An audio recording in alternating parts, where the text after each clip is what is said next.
this class. Okay, so today we're going to cover sections 1.1 through about 2.4 of our STIG. So really what we're going to do is introduce the finite volume method, how we construct our general transport equation. Now to do this, we're going to be introducing some concepts, what is a derivative, what is a stencil, i.e. how do we, difference equations, and really how do we take into account changes in our control volume of a conserved quantity. Now, for us to do that, we're going to introduce just a little bit of math that you guys should be pretty familiar with from a basic calc course, nothing too crazy. But once we do that, at the end of today's lecture, you should be able to understand the basics of numerics, specifically the finite volume method, when we apply it to a system of partial differential equations. We're going to go over the basics, kind of what is discretization, grid generation, solution to a set of algebraic equations. That's really kind of the end goal. We're not going to cover those three particular bullet points today because we're going to cover all the material needed for that. So really the main thing we're going to do is construct our governing equations. Then we're going to talk about how we discretize our partial differential equations, how we generate our grid, and then how we solve those equations on said grid. So let us begin by kind of framing a problem you all may be pretty familiar with. So let us look at the heat conduction equation, purely in one dimension, where we have alpha squared. Alpha is our thermal diffusivity. Now your thermal diffusivity is your thermal conductivity per your density and your specific heat. Now you'd have your thermal diffusivity squared times the second derivative of temperature with respect to x squared. And this would be equal to the change of our temperature with respect to time. Now, this is a second order partial differential equation. And this is going to be valid in the domain 0 is less than x, which is less than L, for all time t greater than 0. Now, what we notice about this equation, and for the grad students in this course, can we solve it analytically?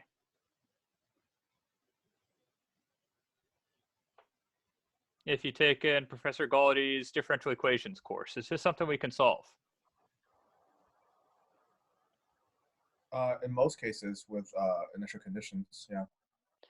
Yang, yeah. If we have the proper initial conditions and boundary conditions, we can solve it. So what we can do is set this equal to minus lambda, where lambda is a constant, right? Because our left-hand side here is purely a function of x. Our right-hand side here is purely a function of t. Thus, we're going to assume our solution is separable. That is, we can say u of x of t would be equal to x of x, t of t. And we can go through the process of, separation of variables. So yeah, we can get a solution if and only if our material properties are invariant with respect to temperature. Right, this would be really, really hard if alpha, this constant that is going to appear in our solution, changed as a function of our solution. Now, I'm not saying that is impossible from an analytic solution, just be very, very hard. I don't think Professor Galdi covered on how to do that. I don't think the differential equations textbook we used covered how to do that. And most heat transfer texts I have seen don't have any really nice closed form analytic solution for us to do that. So we're going to assume alpha is a constant. It's invariant with respect to temperature. And then it's solvable. So if we know our initial condition, our temperature in our domain at time t is equal to 0 is equal to a function of x. Say this is a linear function, or it's a constant. That's our initial condition. As long as we know that within our domain, and as long as we have our two boundary conditions. So this guy will be our initial condition.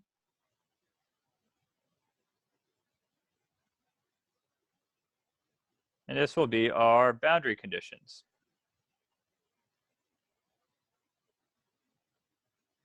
Where temperature when x is equal to 0 is equal to some value, and our temperature when x is equal to L is equal to another value. So if we have that information, we can solve this analytically, right? Because we're going to need two boundary conditions and an initial condition. Now, the solution, it's found via the separation of variables. This is something we all learn in differential equations. We can say our temperature as a function of space and time would be equal to sum from n is equal to 1 to infinity, t sub n, e to the minus n squared pi squared, alpha squared, t per L squared, times the quantity sine n pi x per L. N here is an eigenvalue. So n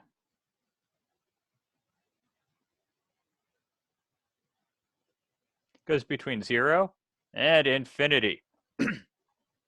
Now notice in our solution, we have the exponent of alpha, right? So that'd be really hard if alpha was dependent upon temperature.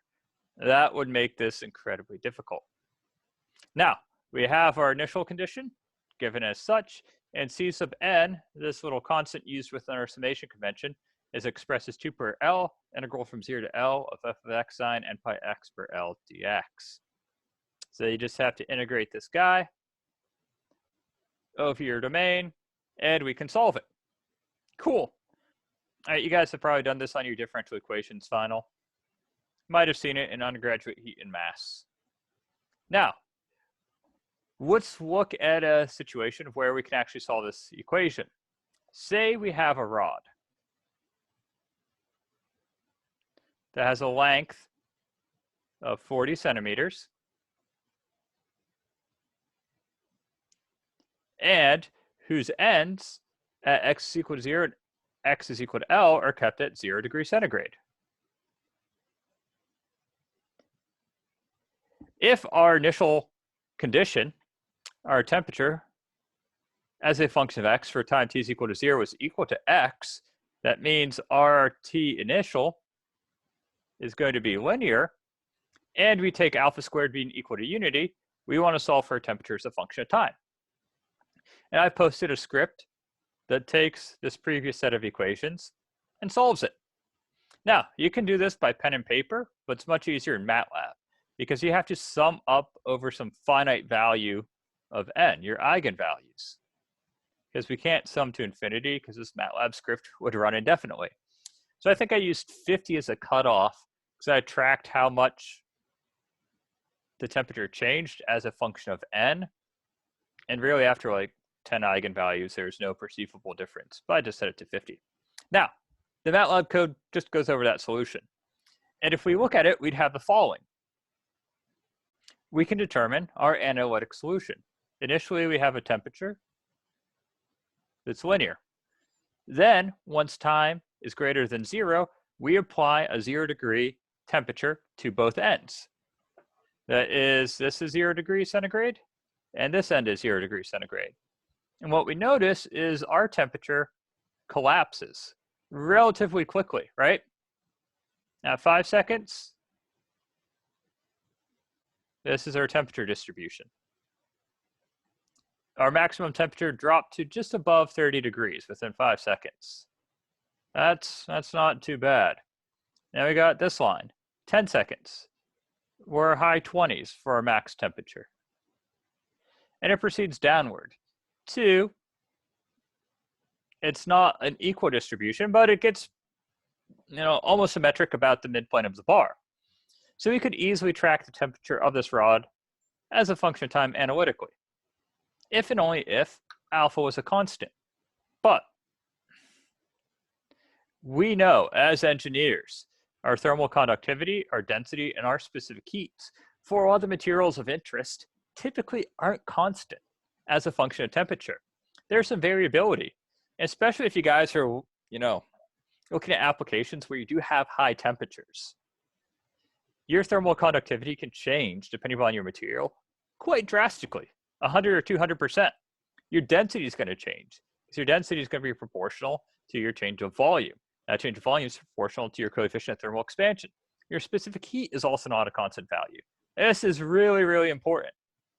The we have to use numerics if alpha is a function of t, right?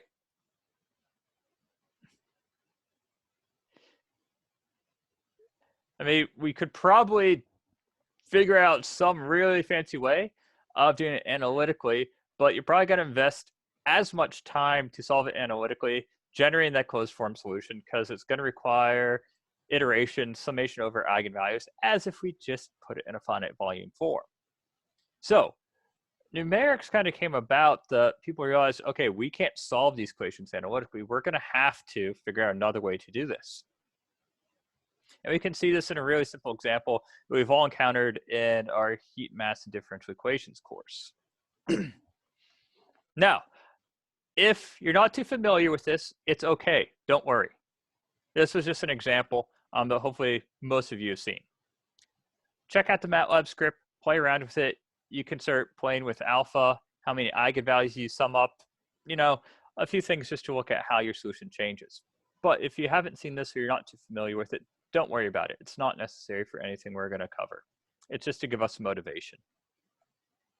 So what we have to do is, to tackle these problems, we're going to have to come up with a numeric scheme. Now,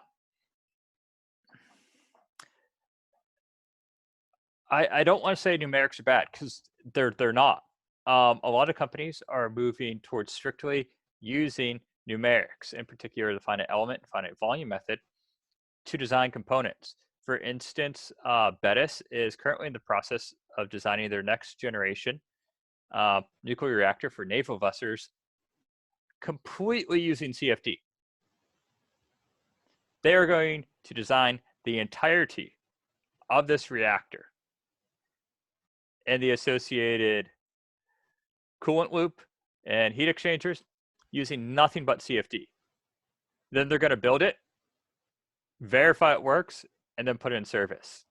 They're not going to do small experiments or do full-scale testing experiments and go through iterative designs. It's all going to be done on a computer. Now, that might seem frightening, right? But it's not, because they're smart about how they're doing this. They are using models and codes that have all independently been validated to various things, from previous reactors to other experiments, that they have confidence. That is to say, the use of numerics in that situation is not going to supersede the experiment on the physical phenomena they're trying to measure. So your numerics, i.e. your CFD code, can be used to design an experiment. It's a great predictive tool.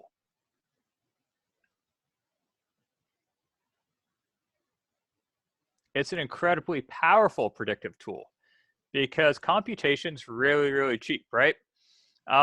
Nowadays, you can get a decent desktop that you can do CFD on relatively cheaply and quickly, as opposed to having to build an experiment.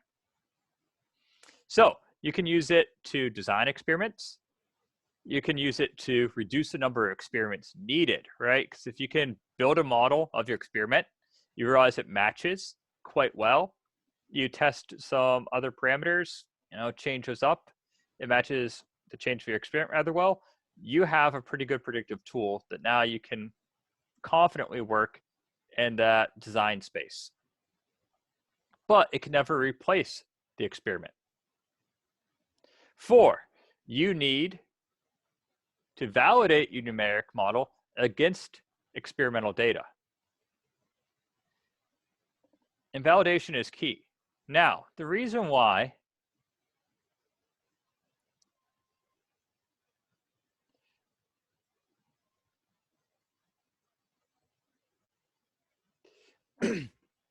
CFD and finite element analysis has been so ubiquitous in engineering is because for the majority of the cases that you're using that tool for, that model and that code has been validated against an experiment that is, I'd say, close enough to what you're trying to design or do. Now, if you're doing something outlandish, like a molten salt reactor, right, it's going to be a great predictive tool to help you design an experiment to validate your code. You can't build a molten salt reactor, using CFD and put it into service and expect nothing bad to happen. Because without validating your model, you don't know if the assumptions you made or some of the schemes you employed are actually going to be able to capture the physical happenstances. So numerics kind of came about that we need to be able to solve math that was used to describe some physical phenomena. And numerics is going to be an approximation. It's not exact.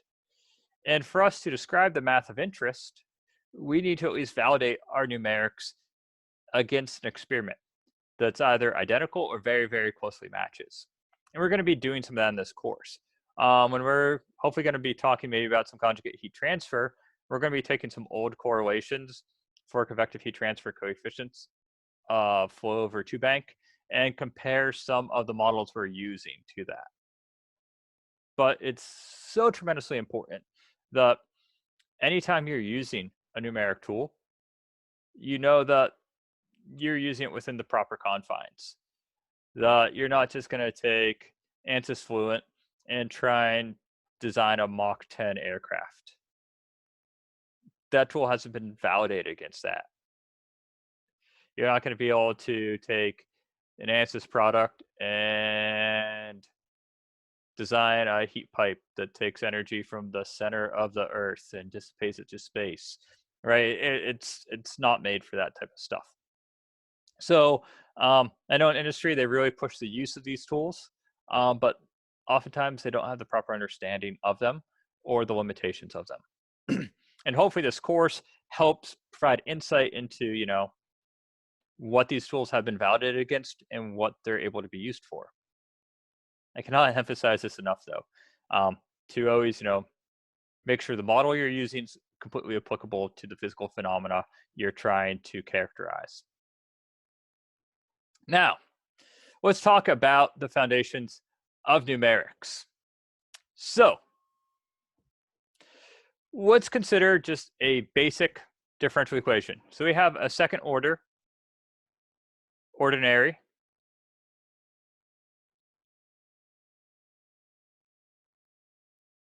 differential equation. Second derivative of y with respect to x squared would be equal to f sub x, some function of f. And this is going to be valid in the domain 0 to L. Now say we have the following boundary conditions. X is equal to x naught and y is equal to y naught at a corresponding locations. When x is equal to L and y is equal to y sub L.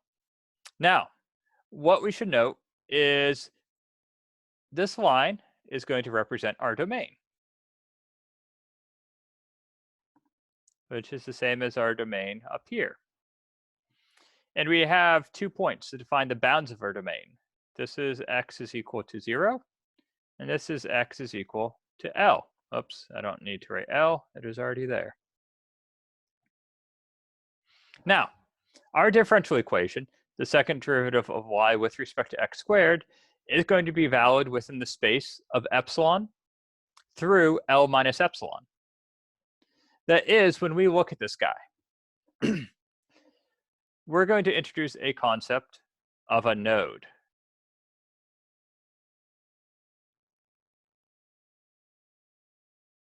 So we have two nodes on our boundaries, and then we have nodes on the interior. And if we have a uniform mesh, and we're going to talk about this a little bit later, but we'll start getting some of the concepts out. If we have a uniform mesh where all our nodes are separated by some distance L, our differential equation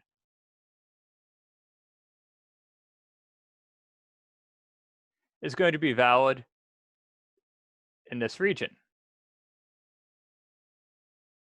Oops, I got to move that over one more.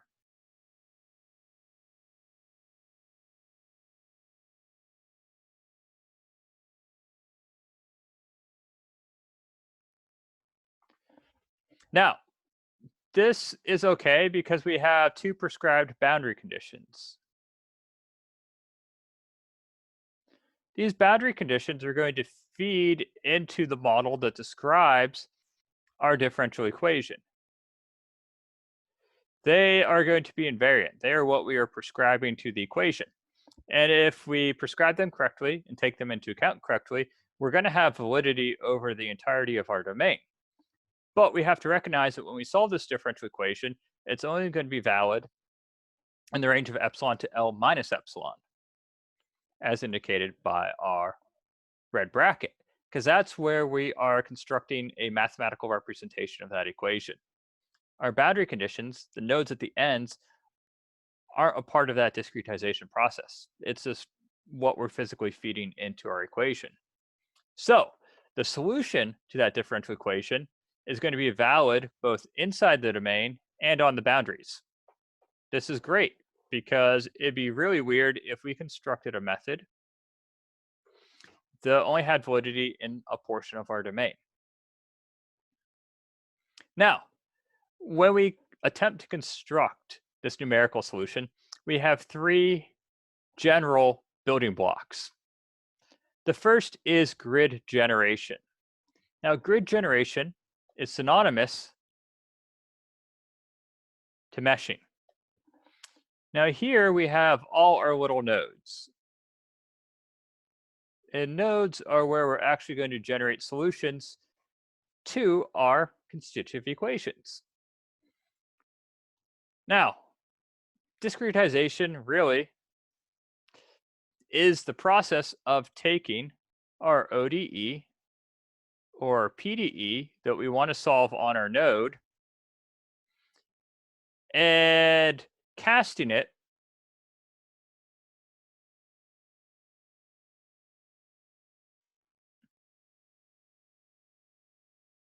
into a system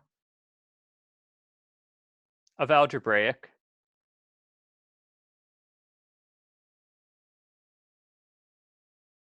equations. So discretization takes this ODE PDE and turns it into algebraic equations based upon the locations we're trying to solve it, i.e. the mesh. Now, what's cool is this process is not only applicable to this course. We can discretize our ODE and PDE into a finite volume, a finite element, or a finite difference scheme. And there's many ways we can cast this equation based upon our mesh. That is, we can use multiple stencils. On our grid, we could use a 2-point central difference, a 3-point central difference, a forward difference, a backward difference to create our algebraic equations. That is completely up to us. We can pick how we want to transform that ODE and PDE into an algebraic equation.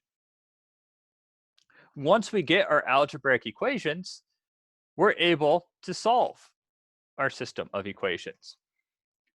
Now, what's really, really powerful about numerics is we're taking oftentimes a nonlinear partial differential equation, and we convert it into a linear system of algebraic equations.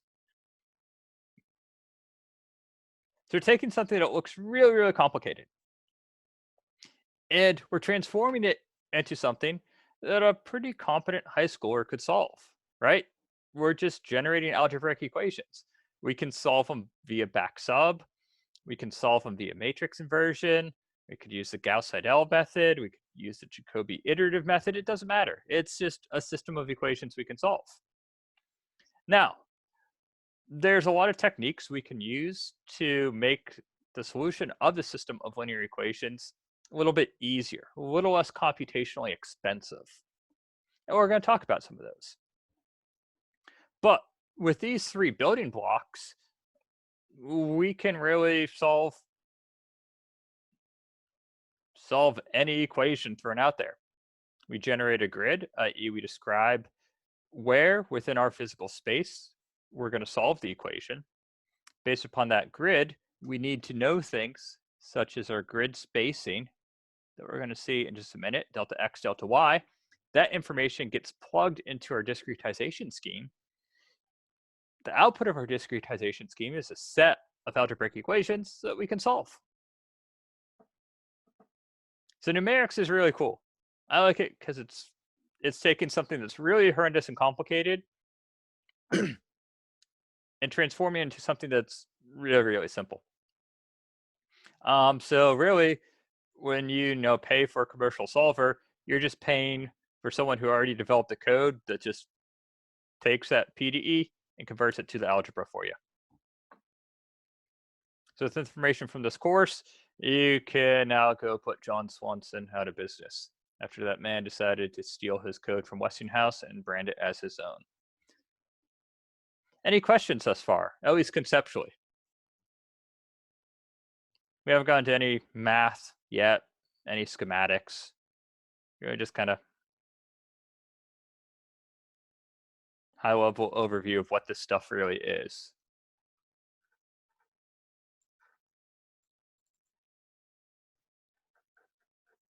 Oh, okay. Now,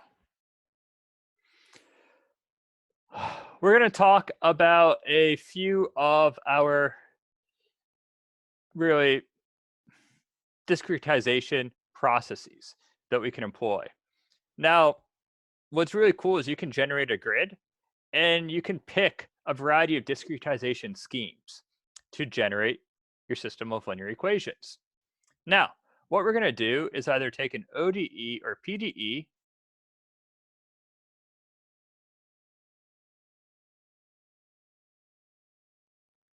and transform this into linear algebraic equations.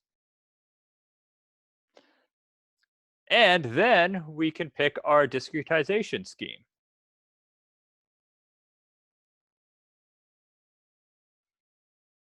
To make this transformation possible. Now, one of the most popular schemes is the finite difference scheme. The finite difference scheme, you learned this in Numerical Methods, ME 2060. And the finite difference scheme is purely based upon differentiation. So we're going to use some of the concepts of the finite difference scheme in the formulation of our finite volume method. Finite difference scheme is super, super simple. You all remember from calculus, right? The definition for derivative, dy dx. That would be y of I plus 1 minus y of I per your space in between, delta x. That's it. The derivative is really just calculating a slope. Now, Numerical Methods, ME 2060 is a great course that goes over this. It talks about how to solve ODEs and PDEs, as well as techniques for numerical integration. You guys don't need that course to do this. We're really going to introduce a few of the basic schemes here. We're going to explain them really well and just how they're used within the finite volume formulation. So don't stress if you haven't taken it. Now, the finite element method relies purely on integration. And there are 3 courses offered by Professor Stwonsky that goes over this. And with the finite element method, this scheme requires us to integrate over a control volume of what's happening to our conserved quantity of interest. Now, the finite element method, this is great for solids. Your FEA solvers are used primarily for solid elements. You can use them for fluid elements, but those solvers typically aren't the best and can run into some errors. Now, the finite volume method. This is great for fluids. And this method is kind of a combination of the finite element and finite difference scheme, where we're going to include differentiation and integration, as we're going to have a differo-integral equation. We're going to have some integrals and derivatives. That's okay. We work it out at the end. And the finite volume method is great for fluid flows. Marissa can attest. Even Benjamin and Patrick. Introduction to Fluid Mechanics, Reynolds Transport Theorem. You guys kind of remember that equation? Yeah. It's a great equation. It shows up again. And It's really, really powerful because you have a derivative, you have an integral, but we're able to track our quantity of interest, right? The time rate of change of energy was equal to time rate of change of energy in the control volume plus the net outflux of our energy.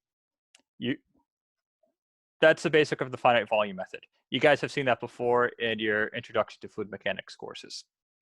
It's going to be really powerful, and you guys are going to see the utility of this. Not to give you flashbacks of intro to fluids, but I will be quizzing you on Navier-Stokes in a moment. Now, spectral methods are really cool. Now, I don't get paid enough to really understand what spectral methods are, but it's really based upon finite element analysis. And it's a really cool idea is when you create a series expansion describing your equation, within spectral methods, you're not necessarily solving the equation, you are looking for the coefficients of the terms within your series expressions that satisfy the equation. Now, there are some codes out there like Nectar and Nectar++ that do these sorts of things. You can find them in Python, you can find them in MATLAB. Now, what's really cool about spectral methods is all your time is spent on constructing the series expressions or your series expansions of your governing equations, right? You remember your Fourier series, Taylor series expansion, all those fun things, right? You create these expressions, and then you get all your coefficients sorted out. Now, that is tremendously time intensive and mathematically intensive. What's really cool is once you do all that hard stuff, you can get DNS results like using 5 nodes. It's absolutely insane. Your run times are so incredibly small. The accuracy of your results is so high. It's beautiful. It's absolutely beautiful. It's just all the pre-compute ahead of time to get those expressions. It's what makes it difficult. So if you're really great at math and understand those things, check out spectral methods because it's really, really powerful. And that's kind of where CFD is going probably the next 10 years. I know Hassan Babi'i does work on this. I think he even has a class with Professor Givio. They're trying to get one. Take it. I wish I was smart enough to understand it. I might take that class as well. And last but not least, the final discretization scheme is finite analytics. And finite analytics is kind of cool because you kind of try and take the analytic solution to your highly nonlinear ODE or PDE, and really you incorporate it into an element basis to make an algebraic representation of that partial differential equation. Now, finite analytics, good because it doesn't have some of the issues that you typically have in the finite volume method, such as oscillatory convergence, dispersion, errors that occur, but it's a little more difficult. We're going to see the finite volume method it's crude, but it works. It's really easy. So that's going to be our focus. But just be aware that there are other methods for us to discretize our constitutive equations. And hopefully this will steer you guys in the right direction. Definitely take numerical methods if you have the chance, and check out if Professor Babi'i will ever have that course on spectral methods. That's amazing. It'll put everything really in context. Now, we have to talk about some of the properties of our numeric solutions. And this is kind of important. We need to ensure that we have all 3 things with our codes. The first is consistency. And consistency is really important. Now, consistency states that we want to quantify to what extent the solution that we get from our algebraic system of equations that are a result of our discretization scheme approximate the solution to our underlying PDE. And I'm going to draw a picture. most of you guys might be familiar with, boundary layer. How that flow, say we have a wall here. That flow is definitely nonlinear, right? Your boundary layer profile kind of looks like this. And we're going to draw our free stream up here as such. Now, if we're trying to use a numeric scheme, we recall that the first thing we have to do is generate a grid. This is where we're solving our ODE and TDE on. So if I make my grid like this, there are my 4 nodes. Now I'll connect them here as such. We're going to see very shortly that we're going to apply the most basic definition of a derivative. That is to say, if I'm solving this numerically, the best I can do is have a linear representation of what's happening between 2 nodes. So that would be my interpolated numeric solution, where this, and let me make that blue just for consistency, is a real physical behavior.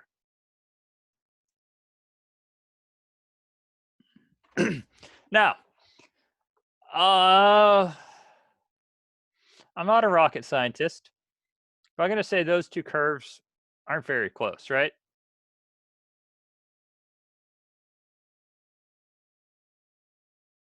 Our numeric solution is not very consistent, because if we went into a wind tunnel, we were able to quantify this boundary layer, and then we looked at our numeric code saying our velocity profile is straight, we'd realize something's off, right? That's not very consistent. But this is, we can fix this portion, right? How could we do this? Anyone have an idea? How could we have our basic code have greater consistency? Create a finer grid. Benjamin, that is the perfect answer. Yeah, let's just create a finer grid. Let me add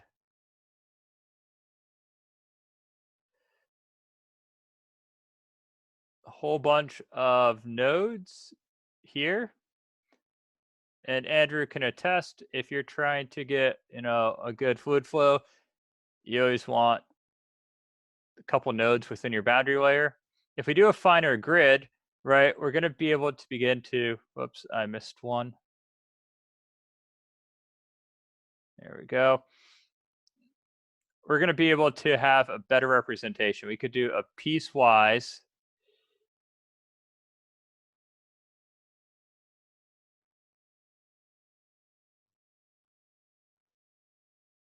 representation of this.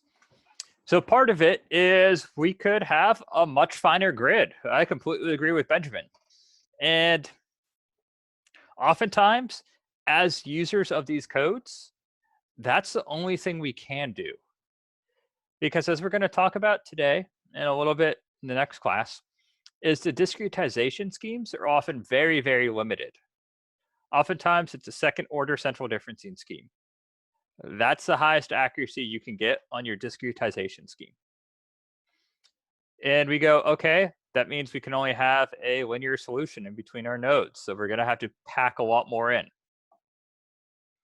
So this is important because this consistency gets related to validation verification. We want to validate our code and make sure it's matching within a certain percent to, high quality experimental data. Now, stability. Stability is key. And we're going to see this later in some examples where we show schemes that aren't stable and then talk about how we do make them stable. But stability refers to the fact that we don't want any errors that may be introduced either due to, our truncation error, which we'll talk about, the approximation of our derivative, even round-off error, We don't want these to continuously grow. And this is really, really important in transient flows. You don't want your errors to continuously compound because your solution at the end of the calculation is going to be really, really far off. Now, stability often goes into, it's kind of a multifaceted thing. We have to make sure that the way we cast our equations, we're not really ignoring any of the terms that would either lead to a decrement of our error, that we have the proper precision of our solver set, and that we actually have the proper solve techniques. Because when we have our linear system of algebraic equations, sometimes there are proper techniques depending upon how our coefficients are populating this matrix that will actually, allow that to converge nicely and not diverge. And lastly, one of the most important things is convergence. That we want the solution of our algebraic equations to approach a true solution as our mesh size tends to 0. And convergence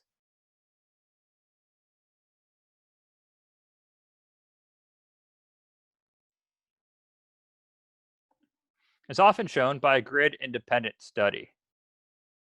Now, if you are doing numerics in your research or in industry, and you do not do a proper grid-independent study, your work will not be accepted for publication as a conference item in a journal paper.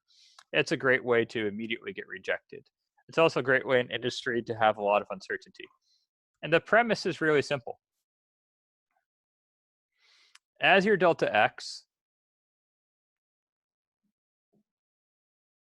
and we're going to talk about what delta x is, as it goes from large to small, your solution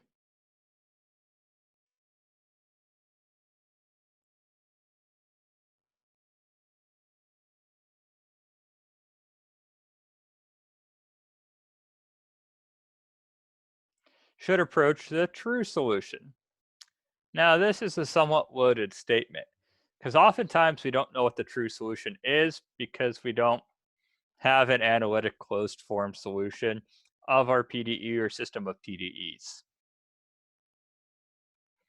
So what we do is we make sure we really converge to a value.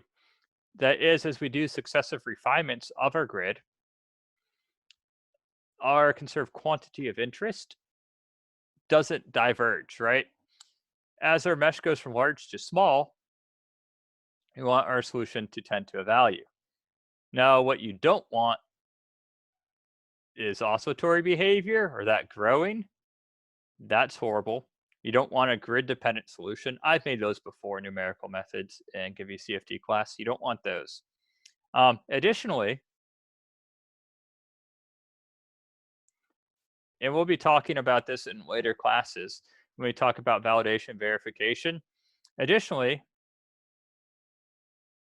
you want to study the sensitivity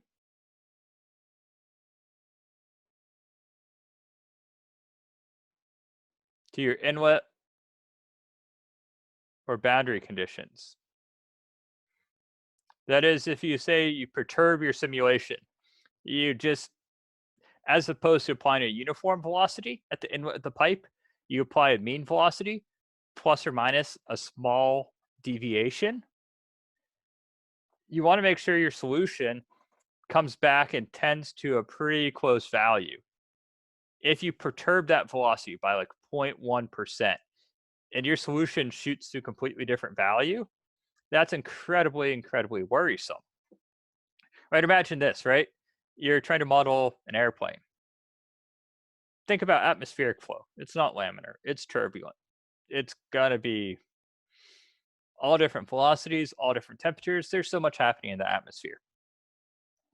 But if you change that ever so slightly and suddenly your airplane is not generating any lift on its wings, you know your model's not going to be very reliable. It's not going to be good to really study the design of this aircraft. that if it only works in a very, very limited region, that is, if you perturb that inlet ever so slightly and it blows up, you don't have a good model, you don't have a good scheme. So these things are really required for numeric solutions. We want to make sure they're consistent. We want to make sure they're stable. We want to make sure that they converge. And we'll talk about how we go over all these and show that what we're doing is satisfying these three properties, these three requirements. Okay, now we're going to get into some fun stuff. I've been mentioning this type of variable repeatedly, a conserved variable. And a conserved variable is governed by a conservation equation. So we have the conservation of mass, we have the conservation of momentum, we have the conservation of energy. These are conserved quantities, and we want to cast our equations in terms of conserved quantities. Now, any quantity that's not a conserved quantity is a primitive quantity, and a primitive quantity is just not conserved. Now, a primitive quantity is something such as pressure, temperature, velocity, right? There is no conservation of temperature. There's conservation of energy, right? Temperature's a measure of energy, but it's not the solely deciding factor of energy. And when we talk about some of these equations we cast, we always want to use our conserved quantity. For instance, energy. Energy is going to be defined in terms of H, or enthalpy, which is equal to your internal energy, which is quantified as a function of temperature and pressure, plus your pressure times your specific volume. Now, your pressure is going to be given by an equation of your state, and your specific volume can be defined as temperature and pressure. So you can use primitive quantities to populate some of your conserved quantities. Now, for this course, what we're going to do is we're going to use phi. Phi is going to represent our generic conserved quantity. We're going to be using that as a placeholder in a lot of our expressions. Now, let's get into this. I'm taking longer than I should have, but that's okay. It's the first day of the semester. Now, let's have a little bit of fun. And let's talk computers for a minute. Now, when we're doing numeric work, this is all done on a computer, surprisingly. And there are some things that we have to understand about computers. That is, our computer is actually going to give us a source of error. Additionally, we're going to introduce a source of error based upon how we use our Taylor series expansions. Now, these two types of error are tremendously important for us to understand how they have an effect on our solution. The first is truncation error. Now, our truncation error comes from the termination of our higher order terms. Now, I'm going to show you something cool. We all recall a Taylor series expansion, right? We've seen our Taylor series expansion in fluid mechanics when we derived our pressure as a function of height, right? We did a Taylor series expansion about the pressure at the center of a differential volume. Now, our Taylor series expansion about point I, can be expressed as y of I plus 1 would be equal to y of I plus the partial derivative of y with respect to x at I times delta x per 1 factorial. And delta x is simply the distance between our 2 points of interest. And then this would be plus the second partial derivative of y with respect to x squared evaluated I times delta x squared per 2 factorial. And this goes on indefinitely. Now, as mentioned, if we're doing this on a computer, we can't have an indefinite summation because it'd just be spending the entire time doing this Taylor series expansion. So what's really cool is let's look at this. We're going to call everything to the right our higher order terms, or HOP. And where we cut these off matters tremendously. Now, let's look at something really cool. I'm going to rearrange this. Say we're going to cut off the second derivative of y with respect to x squared and everything that follows. We can rearrange and solve for our derivative with respect to y. So our partial derivative of y with respect to x would be y of I plus 1 minus y of I per delta x. I'm not going to include 1 factorial because 1 factorial is 1. This is a forward difference.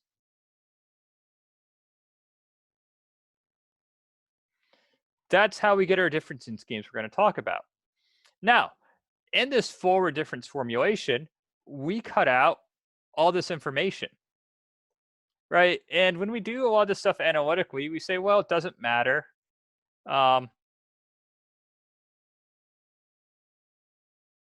Because, right, if we look at this guy, this is proportional to delta x per 2. Delta x is small, so delta x per 2 is pretty small, right? This is proportional to delta x squared. Delta x is small, so delta x squared is really small, and then you divide it by 6. So we try and rationalize when we do the stuff analytically that those terms don't matter, right? But in reality, they kind of do.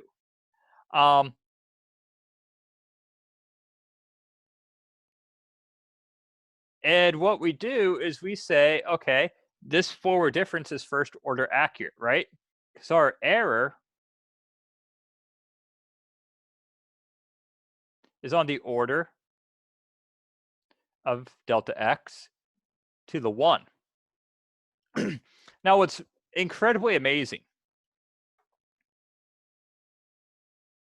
oops, that plus sign should be there. I'll fix that later. What's incredibly amazing is when we go through this process, if you guys want to develop your own code and include these higher order terms, you can.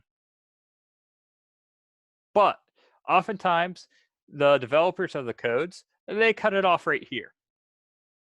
And they go, okay, we know there's going to be truncation error, inevitably. The only way we can get around this truncation error is by making our mesh a lot smaller, that we decrease our delta x. Our error is on the order of delta x, so let's make a really fine mesh. That sounds cool. Until we start talking about memory allocation and computation time. Then it's not cool. So, truncation error is inherent to any numeric code you have. It's where we cut off this Taylor series expansion when we try and construct our expression for a derivative. Right? And what's really cool is, say, you go and start working at a really awesome company, say Lockheed, Raytheon, Tesla, SpaceX. You start making your own codes. If you want, start including some of these terms and go, all right, I'm going to make a better code. I'm going to reduce the error due to truncation. And as an aside, there is some benefit. Now, there's always an argument, and this is going to be ever present in the numeric field. People say, well, yeah, you can have, a first order accurate scheme like this, where we cut all that off. And if you just pack in a lot of mesh, you're solid. Okay, memory and computation. Other people go, well, it'd be a lot more elegant to include some of these terms. And then you don't need as fine of a mesh. And there's always debate.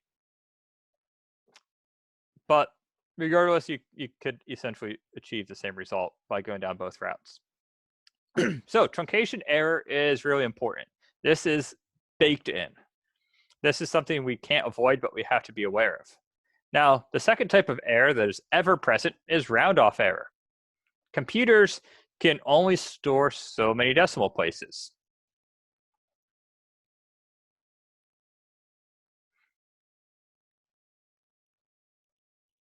Now, what's incredibly funny is if you use Fluent, when you launch it, it'll ask if you want to run single precision or double precision. You go, yeah, no, I definitely want to do single precision. and only have 8 decimals. Who in their right mind would do that? Double precision allows you to express more numbers in those decimal places, such that, when you're using pi as a constant, right, you want to have as many digits after that decimal place as possible, so you don't have any error introduced by rounding. Now, round off error is really, really, really important, especially if you're trying to do a computation that takes a whole bunch of iterations, because those little rounding errors will eventually compound. But we have to be present of these two. So there's 2 ways we can really reduce the numerical error. Always use double precision, and always make a really fine mesh. Now, good old Taylor series. We're just going to illustrate these types of errors. So let's consider the following expression. We have the natural log of sine of x to the cosine x per x to the 1/3. And we want to approximate the derivative. So we want to take d by dx of this guy, evaluated at x is equal to 792.93, using a forward difference, central difference, and backward difference scheme. Now, don't worry about your schemes. I'm going to write them out. And I'm just going to show you how the schemes really play into this. So a forward difference scheme, we saw this previously.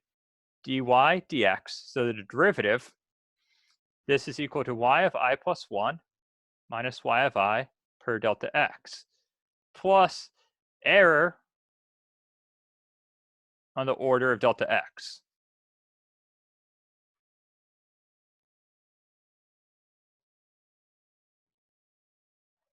So a forward difference is first order accurate. We can have a backward difference scheme, which is the same, except we just go backward. dy dx is equal to y of I minus y of I plus 1 per delta x. And we have error on the order of delta x. Once again, this is first order accurate. Then we have our central differencing scheme. And we use central differencing in the finite volume method. Your central differencing scheme says your derivative is equal to y of I plus 1 minus y of I minus 1 per 2 delta x. If we draw y of I plus 1, and don't worry about this, this isn't all, it might be new, but we're not going to use all this all the time. And we actually have error on the order of delta x squared based upon our Taylor series expansion. This guy is second order accurate. Remember how a moment ago I said, hey, let's pick a scheme that has less truncation error? And our central differencing scheme does have less truncation error. Now, these 3 schemes are within a MATLAB script. I think lecture 1, example 2.m up on Canvas that has this exact problem worked out. And I'm going to highlight kind of why truncation error is really, really important. Now, what we're going to do is look at our delta x. Our spacing between our nodes, our grid points. And what's cool about numerics is we can control all this. We can control our delta x. Now, we have the log of our error, because we have an analytic solution, then we have a numeric solution. Now, we have our 3 schemes. Our forward difference and our backward difference. The black dashed and green dot are there, and our central difference is red. Now, as our delta x decreases, we're going from a value of 1 to a value of 1 e to minus 10. We can look at the error between our calculated numeric solution and the exact solution. And we notice two things. First is our central differencing scheme achieves a very acceptable error, 10 to minus 10. That's pretty solid. Faster and with less error than our two previous schemes. Our forward and backward difference, guys, the lowest error we're getting here is maybe about 10 to minus 6, and we need a really small grid size to hit it. Afterwards, if you zoom in there, your error began to increase. Secondly, if we look at the slope of this guy, its slope is equal to 2 on this log-log plot. That means it's second order accurate. If we look at the slope of our forward and backward difference schemes, it's equal to 1. It's a first order accurate scheme. So having a scheme that minimizes that truncation error gives you less overall error and quicker achievement of that error. So we conclude the central difference scheme is pretty solid. And that's a scheme we're going to use within the basics of the finite difference method. That's this, finite volume method. And that's the scheme that's used within star CCM, COMSOL, Fluent, CFX, any other numeric solver. They're all going to use a second order accurate central differencing scheme. Just because it's easy and it works.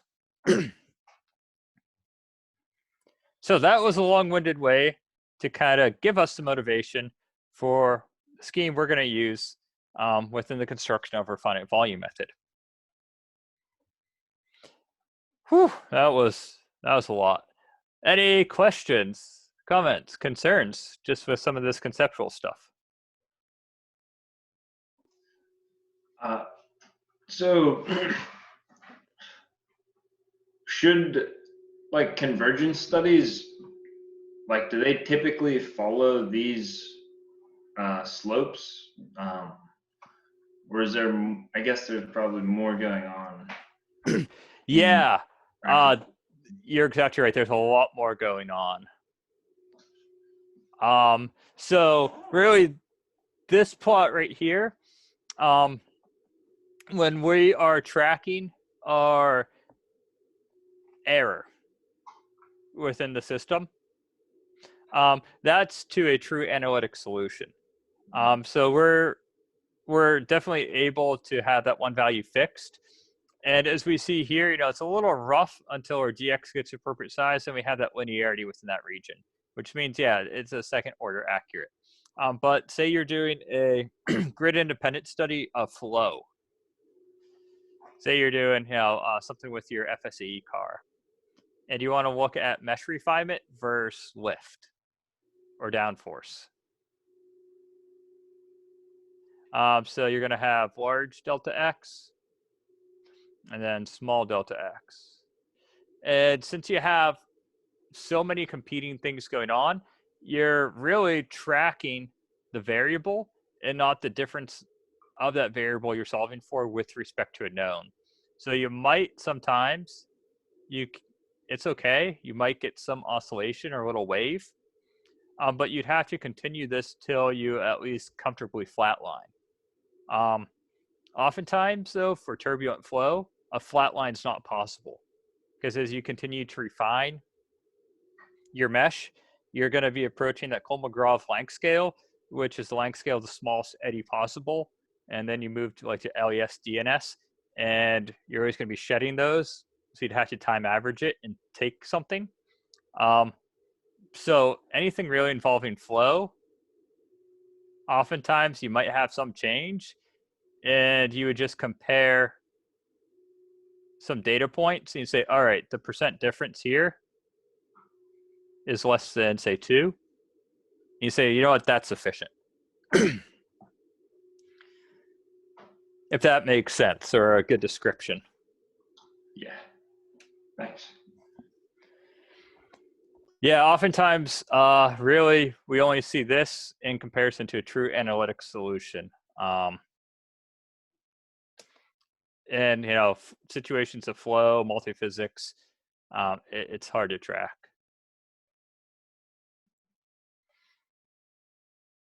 So I'm throwing a lot at you guys right now, but it's really all conceptual right now. Just kind of get you an idea of prime, of, you know, what's numerics, what do some of these words mean that we're going to be using throughout the course. Don't stress if you can't whip up your differencing schemes. We're going to use this throughout the entirety of the course, really. It's a pretty simple equation. And that's probably the most complicated equation we have to take away from today, because I doubt we're going to get into our general scalar transport equation. I talk too much about this stuff because it's really, really cool.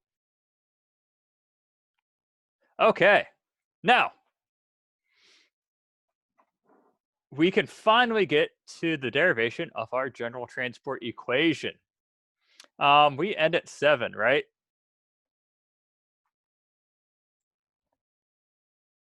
That sounds about right. Yeah, we end at 7. Yeah. Okay. Sorry, it's the quarantine. Time's completely irrelevant.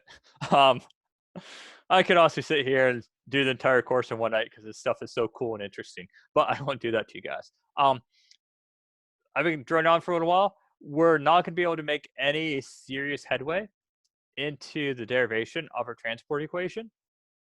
So we're going to definitely have to do some annotations, keep track for math, and all that stuff. So let's call it early for tonight. We'll pick up next week here at slide 17, then move into our one-dimensional diffusion equation. With that being said, there is no homework this week. I'd recommend you could probably read chapter 1 of Versteeg. That kind of goes over some of the stuff we talked about today, and a few other things to put you know, the finite volume method into perspective. And then next week we'll pick up at chapter 2 of really the construction of our general transport equation. For all of you that, you know, liked intro to fluid mechanics, you like Navier-Stokes and RTT, this is going to be just right up your alley. It's going to be amazing. And hopefully you see a lot of parallels of stuff that we've covered in the undergraduate curriculum. With that being said, we'll end a little bit early tonight. I'll get this video up on Canvas for you guys to review. And I wish you all have a great first week of your classes. Enjoy the football games this weekend. Too bad the Browns didn't make it. They were oh so close. Oh, don't boo. I'm in charge of your grade. But hopefully, you know, you get to enjoy Aaron Rodgers beating the Buccaneers. And we'll see how Josh Allen does against Mahomes if he makes it back. So that being said, thank you all for coming to this class. Thank you all for joining up tonight and your participation class. And enjoy the rest of your evening. Thank you. Thank you. Thank you. Thank you. Have a good week. Thanks. Thanks. Thank you. Thanks all. You too.